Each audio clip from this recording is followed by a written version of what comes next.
just kind of focusing on kind of your childhood, like before you were ever an entrepreneur, before you ever started FUBU, before you ever became who you are. Yeah. Like, what was your motivation? Like, what were the thoughts that you had of like, oh, this is what I'm going to do? I don't think there was any, this is what I'm going to do. Actually, I was very lost in what I wanted to do. I was living more for the moment, right? I didn't see people who had like great careers that are of color that didn't have stuff that were like, they were athletes or actors and things that I didn't think I can do. And it wasn't that those people really didn't exist. Those people actually, you didn't see them in the neighborhood because they were so busy going to work, running their businesses, right? Even when they weren't running their businesses, they were taking night classes or educating themselves. So you never really saw those people because those people don't have idle time, just sit around, you know what I mean? And if they're going to be someplace in a park hanging out, they're taking their children to do something. So I didn't really have a vision. I just really wanted, I wanted to solve other people's problems, solving my problems as well. That's what entrepreneurship is. So I always came up with little ideas and things to do to make some money, to hopefully get me some clothes, so that I wouldn't have to have mom work that much harder, because dad had left when I was 10. Mom was, the only one there, and I never wanted to put that burden on her. So those are really the driving forces of what I did as a kid, just really wanting to not be a burden to mom, get what I wanted as well, and I didn't have any direction though.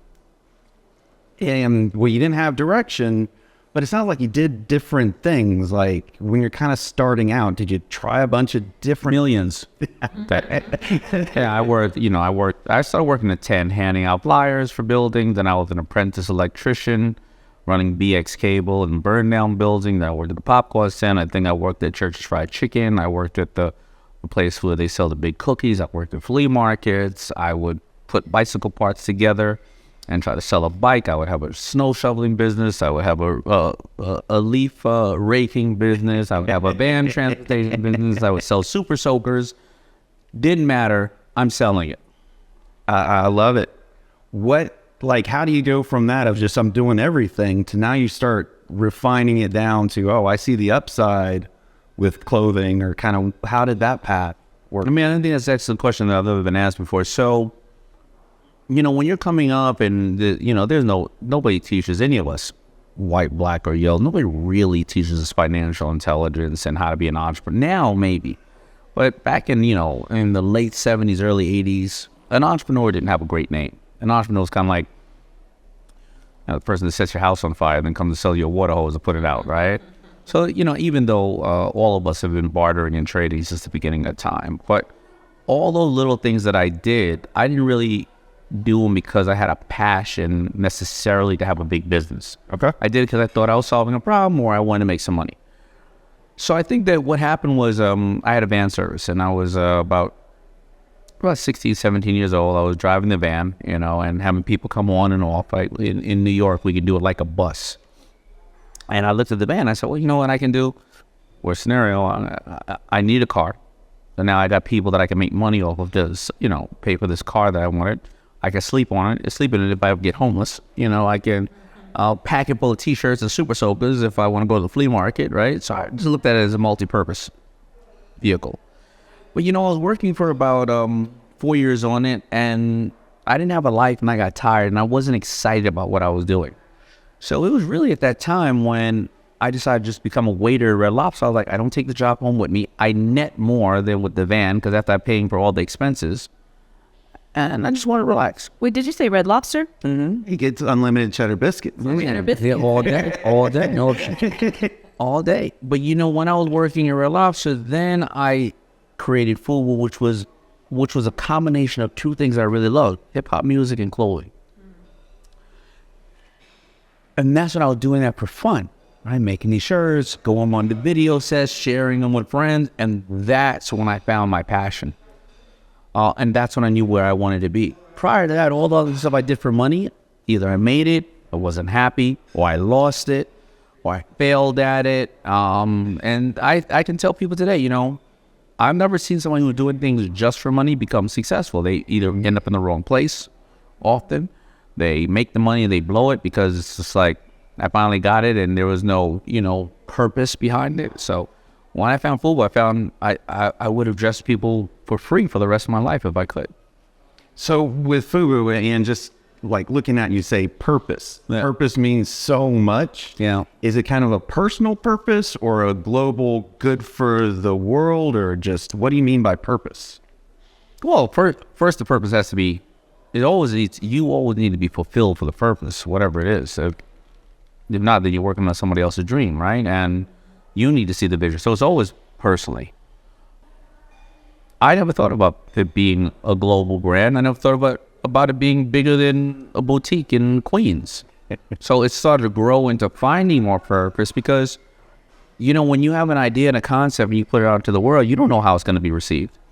You can assume, and, but then it gets received in various different ways. A lot of people started to, the first people that really bought FUBU was the kids in Japan and the skateboarding kids in Seattle, Washington. None of them were people of color.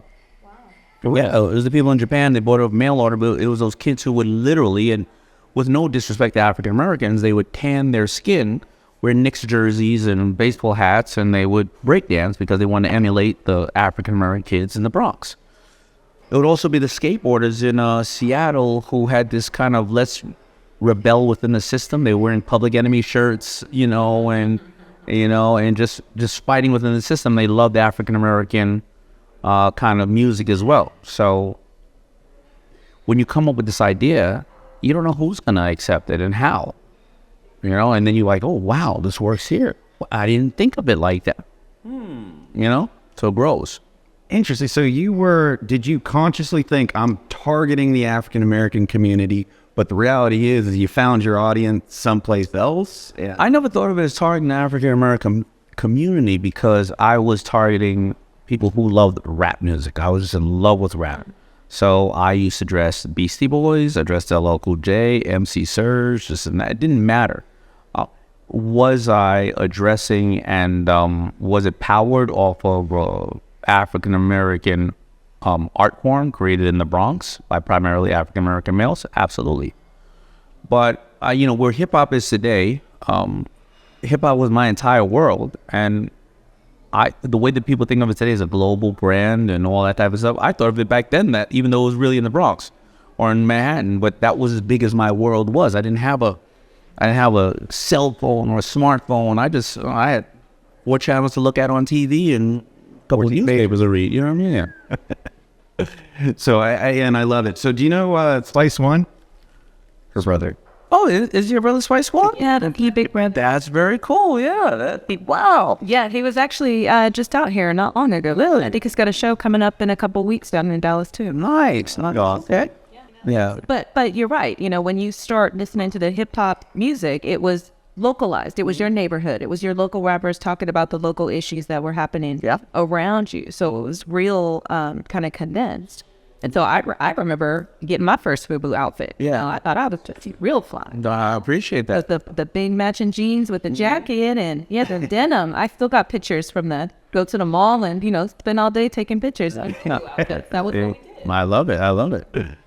So, I actually love the clothing industry, and I kind of follow this little subreddit of like the startup clothing entrepreneurs. They're great in design, horrible at business. And they don't even bring it up. They don't communicate about it because they're just very creative. Yeah. What do you say to somebody that like you're literally God to some of these people? They've got the creativity, but they really just don't know how to put it together with any business focus in it. What would you tell somebody like that? That's a good question. I can't emphasize it enough that they have to learn the business, and a business is hard enough if you know it. If you don't know it, where do you think you're going to end up? You're going to trust other people. It's nobody else's job to run your business or raise your children. It's your job, so you can be as creative as you want. If you want to be creative, okay, give yourself away. It's fine. Just give it away. And you don't expect anything from it. You know what I mean? But if you want to run a business, that's a business. And business is very simple. You increase sales or you reduce costs. That's it. And if you don't know how to do either one of those and manage the books and all those type of things, you want to get somebody else to do it, you at least need to know the basics of it. Because if you don't know the fundamentals of what is happening behind the business, well, then if somebody great comes along, well, they may do some really amazing stuff, and then they can threaten to leave. And then you're held hostage. Or if somebody who sucks comes along, you don't know they suck because you don't even know the basis of it. So it's just critical, it's business. When you started FUBU, were you more creatively minded or business minded, or did I was both? I was more common sense minded, meaning I can make this product. I know I happen to live in Hollis, Queens, where a lot of music artists came out of, and I said, well, I don't have any money to advertise. But if I have 10 t-shirts, literally 10, for 2 years, if I go and put them on video sets and take them back, put them on video sets and take them back, sooner or later, either I have something or not, people start asking for it. And then I got to then buy them. And then the businesses I knew at least maybe structure a little bit, converting. I didn't have any financial intelligence, though. So it was something that would end up haunting me later on in my life, and end up then, becoming of great value, because I almost went bankrupt twice when I was broke, and once when I had 10 million in the bank. So learning from those mistakes ended up, teaching me all these things, because I wanted to now learn, and now I don't have those issues. But I was a little business, but a little creative / common sense, but I need to bring it all together. Where did you find your financial learning, your financial intelligence? So I found it really from, initially when I made the money, people call me, hey, bankers, all that, hey, let me give you some advice, and I was the cocky kid who barely, finished high school. I'd go, you ain't helping me make this, you ain't that bright.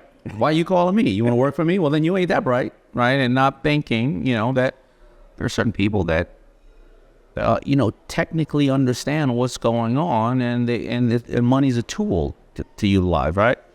So what happened was, after a couple of years of almost going bankrupt, instead of, going to my accountant saying, here you go, I used to say, well, what exactly are you doing? And I realized at that point that, accountants may not tell you what's going on because they think you know it already if you don't ask. And a lot of people don't want to be vulnerable and say, you know what, actually, I don't know what that means. Especially when you have a lot of money, the ego comes with it. And you're like, nah, yeah, David, you got to do this? Yeah, whatever. Because you're not concentrating on the details. And I started to ask all my financial advisors, all my stockbrokers, everybody exactly how things work. And I also asked, and I went to seek out people who were very wealthy, who knew who I was, who did not need me. And I asked them, what am I doing wrong? Is it possible that you can help me and give me information? What can I do for you? And those people would, give me the insight. I love it. And now I don't really understand. Did you get hired on to Shark Tank, or I know you were there from the very beginning. So how did that kind of come together? It's so left turn. Yeah, well, no, I got called. Okay. To Shark Tank's a format, Sony own format out of Japan. So it started off called Tigers Den in Japan. And there were like 5 businessmen or women in Japan right there, literally a table like this, and they would just straight up give you the money right there. Oh, wait a minute, we're talking about look. And it moved, it changed, the format changed a little bit, became Dragon's Den, and then it was in London, and then in Canada. And then they brought it to America. They casted me, wanted me to come on the show, because they knew that I knew. You got to remember, the people who most of the people who on Shark Tank, they're self-made. Yep. They're not usually on public boards. They spending their own money, and they have a very specific skill. Mark Cuban's tech, Robert's cyber crime, Barbara's real estate. I'm, consumer products. So is Lori. Kevin, I don't even know what he does till today. And they didn't want any celebrities or people of that nature. Nothing wrong with being a celebrity. But they felt that if you're a celebrity and you're out, doing what you do best, you probably are licensing your IP or various other things. Right. Today's a little different. We're talking about what started in 07. So I went onto the show, and I said, yeah, I'll do some investments, because at that time it was 07, 08. I had 10 clothing companies, and 8 of them were dead because nobody's buying another shirt when they can't pay their rent. And I wanted to diversify my portfolio. So I looked at it as, when I go to a Macy's, instead of just having the young men's department, I want to take a real estate in plateware, electronics, whatever. I'm only getting pitched clothing companies. Let me go on the show. I'll get it. Pitch some other companies to take up different real estate, and that's why I went on the show. And if somebody just starting out their business, their big goal is, I want to be on Shark Tank. I want to do a deal with the gods. What would you tell somebody that's just kind of getting started and planning things out to really be attractive? Well, first of all, you're just getting started. Invest in yourself, time. Before you go and spend big money on, depends on various things around, allocate 2, 4, 7, 10 hours a week to studying the industry or what you want to do. Then look at the fundamentals of business about setting up structure, your legal. Put on the table all the assets that you have, what your version of OPM is, right? You want to always try to work with what you have, right? So a lot of people will say what OPM is other people's money, but no, it could be other people's marketing, mind power, manpower, manufacturing, mentors, mistakes. And you look at that and say, oh, what do I have? No, I have a couple of friends who have big Instagram accounts, and they're women, and they're mothers. So let me first go to them and see what they think about this product. What would they vote? And, what do they think about it? Maybe they'll share it with their audience. I'll give them 50% or 100% of the profit off those goods, because somebody will say, well, why you give them 100%? Well, you can pay for focus groups, or you can have a person is going to work harder for themselves and they work for you, right? And they'll at least going to get out and give you proof of concept on why it works or not. So you got to do the things that are within your grasp. Remember, there's only 2 things you can control in life, right? The lens that you look at something through and the actions that you take. And if you go and say the opposite, what most people do, let me borrow a bunch of money. Oh, I got a great idea, and let me start figuring it out. Well, now you're paying way more for it. A lot of people are seeing you as a sucker. Maybe you didn't learn the industry, and you don't even know that person's doing a bad job. Not that the person's trying to steal from you. So they do it backwards normally. I have a question. So you started in FUBU, and that became really big. What was it like, I guess, mentally and emotionally, to pivot and go do something different? Because I know nowadays, we had COVID and people were stuck in their job. Yeah. Realized they didn't want to be in it anymore, and they want to change, but maybe they feel like they're stuck and just going into something different. Yeah. These are excellent questions. I don't think I've been asked these questions before, and that's a compliment to you, because people ask me the same thing. So, again, it was being like a common sense thinker and breaking down what I have and what are my assets. So, I didn't necessarily know that I wanted to go someplace else, but I knew that educating people on entrepreneurship was something that I felt maybe that was my giving back and paying it forward to the blessings that I had. So I just started coming out with books and writing them. So Shark Tank wasn't anywhere in the picture at that time. So right around 2001, 2002, right? And so now planes are crashing into buildings. People are starting to nest. They're not really buying clothes. They're not coming outside. I'm saying to myself, if I really do my analysis, a hot fashion brand lasts 5 to 7 years. I'm not talking about the unicorns like Nike and Louis Vuitton. And why? Why is that? Well, a kid who has 4 years of FUBU in their closet for high school, when they go to college, they change their buying habits generally because they're a little bit older. They want to try something new, right? And I said to myself, if things go like 99% of the way they normally do, FUBU will slow down. So what am I going to do in regards to that? Well, I took inventory of myself. Am I a great designer? No. Putting a big 05 on a bunch of football jerseys, it's not really a hard job. I got to tell you that. But I'm a great marketer. And I know a lot of these celebrities who came up earlier. So where are my assets? Well, I know the buyers. I have financing. Maybe I should go and acquire other brands and put them through my same pipeline. So I go and I acquire a brand called, I acquire Ted Baker. I license Ted Baker, Kappa. They don't work. I'm failing at all these brands because I don't understand how to talk to that buyer, right? I never was into soccer.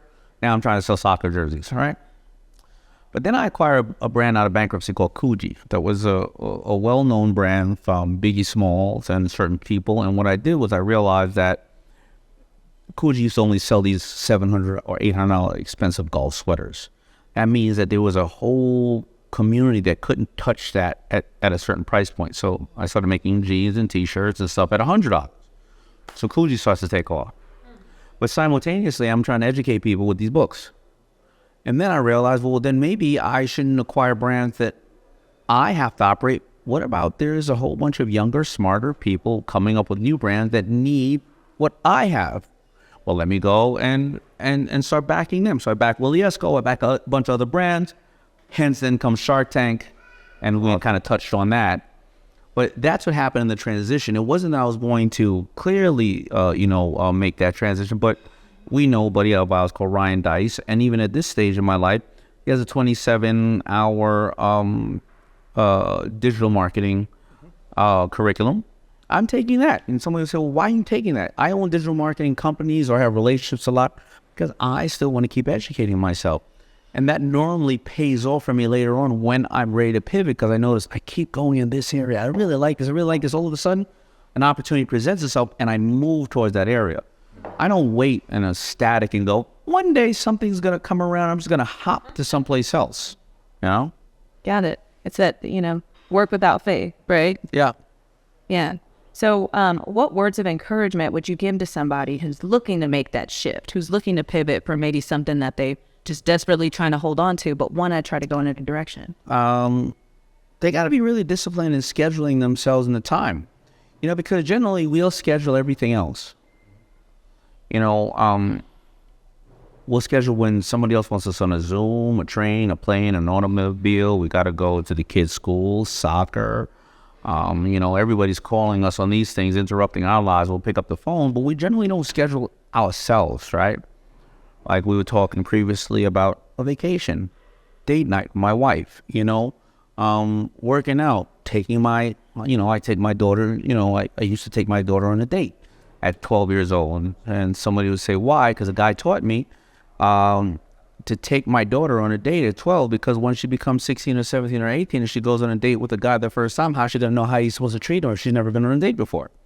Right? So if I don't sit there and schedule these things, well, then I'll let everything else. So now if I want to go into whatever field it is, schedule 1, 2, 3 hours, whatever I want to do to concentrate on that field. I don't care whether it's looking at a book, looking on social media, going to a hospital and and working with the children or the people there because you want to start a charity. Just don't come up with the idea and think that you're just going to do it. You know what I mean? Nowadays, what does it look like for you? Like you're not, or maybe you are operationally running any businesses, although you have your tentacles everywhere at this point. Yeah. Well, so I try to keep my staff under 50. I am operating the business. The business is primarily the Daymond John brand, and it breaks out from everything from consulting and community to investing to education. And that's what I do daily, So, I go where I'm excited. And the day that I'm not excited about it, then I'll stop doing it. But I'm very excited about all the things I do. So it is possible to love what you do and have passion in what you do. Most people, I can't say most people I know, I guess, you surround yourself with those type of people. It is 100% possible. I remember talking to my daughter one day when she was a younger girl, and she was like 11 years old. She's a huge, animal advocate. And she's like, Daddy, I want to go and, save animals and work at charitable organizations. And she said, I don't know if I'm going to make that much money. And maybe most charities I looked up, they kind of fail because, they're not thinking about it as a business because they have so much passion and drive for what they're doing. And I said, well, honey, if you do it for 10 years and you've saved 100 or 10,000 animals from being euthanized, would you look at that as a loss? And she said, no, it'd be the greatest joy ever. So what are you waiting for? So if you're doing something you love, there's a couple of ways to look at it, right? You'll never work a day of your life, or even if you don't win financially, whatever the case is, you will still maybe lead with purpose, gratification, you know what I mean? Know that you challenge yourself, know that you've changed somebody's life. Now, listen, I'm not trying to get warm and fuzzy. You still got to keep the lights on in the house, too. So, maybe you got to do something else, too. Listen, we're talking about Red Lobster. I worked at Red Lobster for 5 years while I did FUBU. I just slept 3 hours a day. That's it. I went to Red Lobster at 12, got home at 12, sewed T-shirts up until 3 o'clock in the morning, got up at 6, answered all the calls that were on the on the voice, whatever it is, right? What we call those days? The answer machine. Deliver calls from 8 to, to 11 in the morning. I was back at Red Lobster. I did that for 5 years straight. That's what it was. You say that you're surrounded by people that have that passion and the love for life. Personally, I think that's like one of the key things for everybody. Yeah. But so many people get kind of stuck in that treadmill. Yeah. Breaking out of that can be tough. Do you have a secret for how to find that passion in life, especially if you had a job? Well, I mean, you really simple. Whatever you do for free, you can get paid for, and whatever you buy, you can sell. So you have to, though, I think the 3 pillars to success is really, number one, knowing your why. Why are you doing it? I mean, nobody in the world can ever answer your why. I don't care if even it's your mother or your father. Number 2 is then, setting some goals, maybe big, maybe small, reasonable, to satisfy that why.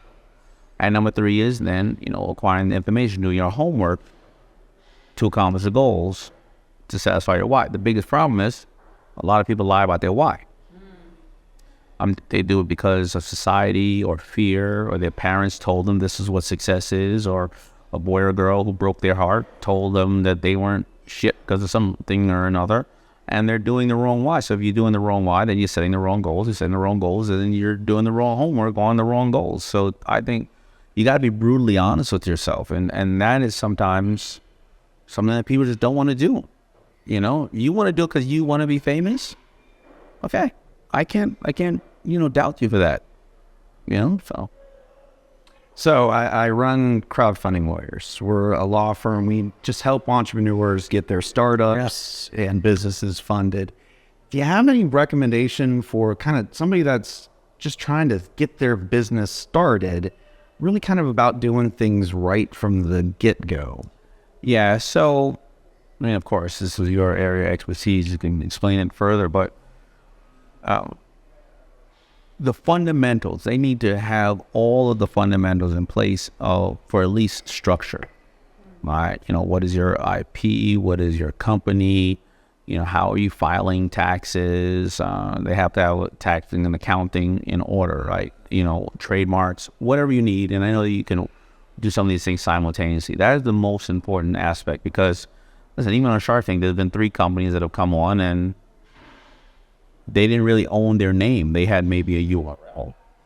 And then they go on air, 10 million people see their product, somebody sends them a cease and desist, and they take all that traffic, and they and then they convert 500,000 people, that because you just didn't know what a trademark was, because you decided to have an Instagram account underneath your name. That doesn't mean anything. So where do you get that information? Well, first of all, something called Google. Before you go to any person or law firm or legal or anybody else, just Google it first. And Google, not the first hit. The first hit's usually probably an advertisement that it could be a scam or somebody else. By the way, you ever see the all the sharks invested into this diet pill? You ever see that one? No, you never see that one? Oh, it's all over social media. We never did. But it's all, and they use our names and likenesses, and we try to sue them all the time, and they just close the company and open up a new one. So that's how, on Shark Tank. as seen on Shark Tank, why all the sharks invested in this one. And by the way, I will show you a picture later on. I mean, they show us half naked, and Kevin has a 6-pack, which is probably the biggest lie. I mean, Barbara's legs look like Tina Turner. I mean, the 25-year-old Tina Turner. It's like, if you believe that, then you got a bigger problem in life, right? But yeah, so do your own homework and really educate yourself. I mean, I can't emphasize it enough. It is your job, and then you start creating the business. But how do you create a business? You create a community. You have you try to understand, if something is viable. So many entrepreneurs, a lot of the problems why a startup really fail in the first couple of years is actually the problem is overfunding. It's not the lack of money, it's overfunding. You go get a $100,000 loan, and now you got a $20,000 website instead of a $1,000 Facebook page. You signed a lease for 7 years on a store instead of a kiosk for the weekend, right? You watch too much Shark Tank, you heard your margins got to be 50%. So instead of buying 500 pieces, you bought 5,000 pieces because you had to have the margin. The pieces are crap because your rendition one come back crap. So now you have 5,000 pieces returned into your garage. And that's the bigger problem. You know, we have been kind of convinced that you need to go hard and, you know, do all this and go big. No, you don't. Take affordable steps, you know? I like that. Take affordable steps. Yeah. That's what true entrepreneurs do. They act, they learn, and then they repeat. You know, you've been very, very kind to me, both of you, to support this book I have on financial intelligence, right? Now, me being somebody who has a public stage, the book is called Little Daymond Learns to Earn. I knew that I have a fairly good chance on making it to the New York Times bestsellers list. Why? Well, because for 6 weeks, I can promote it with pre-orders, all right? And, you know, you supported us and you gave it to the communities, and which I really appreciate. So week number 1, fine. However, and that means I'm going, wow, something here maybe. Because I can go on every news network. You know, but week number 2, wait a minute. That's not 6 weeks of sale. That's just 1 week. It's pulling through. That means people are getting it. Week number 3 on the New York Times. Wait, people are getting it. Now there's a different set of confidence to move forward with it. Because the first 6 weeks of bringing it out, I'm like a talking head on TV. Hey, this is why it's good. This is why it's good. But once you get the product out, and then a week it starts to move still, and you hear parents come back going, let me tell you why I bought it. Let me tell you that. You start to now, it was an idea why it would work, but after you get it out, proof of concept, then the talking points don't become, you know, assumptions, right? What's the saying? You can make up your own opinions, but you can't make up your own facts. Now it becomes a fact, and now it becomes something, right? So it's on every level. People think it's just supposed to be because they don't have money and they're supposed to take affordable steps. No, I didn't set up licensing programs and all kind of crap, because if the book only sold once, and then they, you know, true business experts like us, after 2 months, they'd be like, well, it sold once. That's called phantom. You know, that's a phantom sale, right? Because yes, it's not selling to you. I don't want to do any business with you. It's craps. It doesn't work. But after all those other times, then you start to say, what can I do more with it? So it's the same thing, no matter what level you're at. I love it. So this book, which, yeah, absolutely love it. The kids loved it. You know, it's kind of targeted to that 10 to 12, maybe 8 to 12. No, 5. Believe it or not, yeah, 5 to 12. 5 to 12. Are we going to see the next teenagers' path to entrepreneurship? No. No. You know, I think when you start getting into the teenage years, there's a lot of great authors out there, first of all. This book is the only one that I have seen of its kind where it gives a little bit of money sense, but more entrepreneurial for kids. And it starts at such an early age. When you start getting in those, there's accounting you could take in certain schools, and I think I want to just concentrate on a very niche market. And that's always been, and I think that brings up a bigger point. That's always been my thing, like to concentrate on one area. So the way I got FUBU would be a global brand is I didn't know all the other things. I just concentrated on 18 to 35, primarily African-American males who would pay an average of 20% for better goods if they could. When I wanted to make products for ladies, I got a license because I got a person who understood ladies. Right? Making a product for men and ladies is two totally different. You would say, David, you know how to make jeans. I know how to make jeans for men. Do I look like, not that everybody who makes things for ladies, but I personally think that the people that are in control of making things should look like the people they serve, or mentally be like the people they serve, right? So I licensed out to a ladies company. I licensed out to boys, boots, bag, so I can concentrate on when I concentrate. So now, even with Little Daymond, I'm going to concentrate on 5 to 10, 5 to 12. If it grows into anything else, then I would license or come up with a partner who understands that, because a 16-year-old is communicating way different than a 5-year-old. Oh, yeah. We know. Yeah. Understatement. I mean, totally new. So do you feel like it's for you, you had a passion or an interest in this is my target, and almost like I don't want to be the pro in these other areas, but I want to bring in the pros to do their pro job, and I'm going to stick to my path? Yeah, but it initially doesn't go off of me thinking that far ahead. Okay. All I think about it, and that's the beautiful thing about some entrepreneurs, there are a lot of people call certain people, a lot of people, these visionaries. They're not visionaries, I look at a real, true entrepreneur as somebody who wakes up every day and does the best thing they can do for their customer every day, and wakes up again and does the best thing they can do. They'll turn around and 15 years later, they're called a visionary, or 20 or 30 years. Oh my God, I can't believe it. Henry Ford just needed to start off with a tire or an engine or a cap, I don't know, or a donkey. I don't know what you start off with, all right? Because if you look at these companies who we think are visionaries, well, if you call, I don't know, Blockbuster, BlackBerry, or Kodak right now, none of those visionaries are there, right? Because they had all the projections and all the data they needed. Somehow it wasn't executed properly. So all I cared about was, I got a little girl. I didn't have financial intelligence when I was older.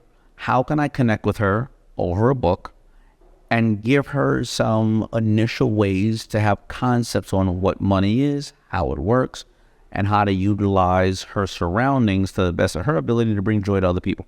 That was it. I just did not want to keep telling my little girl that she got to drop a glass slipper one day and some prince is going to come save her. I wanted her to understand that she had the power to do it. And that was it. I didn't think about anybody else. But then I said, oh, wait a minute. Other parents like this. You know what? I know they're probably having the same time, heart, or challenge that I'm having. I have a public platform. Let me put it out to the world. And that's how it happened. It wasn't this big vision, You almost make it sound, or yeah. I'm sorry. no, I try to jump in whenever I. you know what? I'm just gonna sit back here. Yeah. Pretty. It's all on her. It's smart man. So my question is, okay, you made it. You got to the top of your business. How important is it for people to continue to invest in the actual operations of their business? Well, it depends on what your vision is, because another personal decision is going to be, do you sell? Is it an exit? Is it a generational business? Do you want around 2 years, 5 years, 20 years? I mean, the first thing, of course, is to try to invest enough to keep it going and be secure enough to feel like the things that are fixable, you have fixed. And now, because we all know that business is ever changing, and even if you're running perfect today, tomorrow's COVID that comes around, or clogging of China, or new politics, or people marching in the streets, or whatever, can affect your business. So you have to invest in those aspects. But then after that, the question is, are you going to try to sell? Are you going to try to bring in partners? Are you going to try to pull money out, out of the business? And that's very personal decisions for people.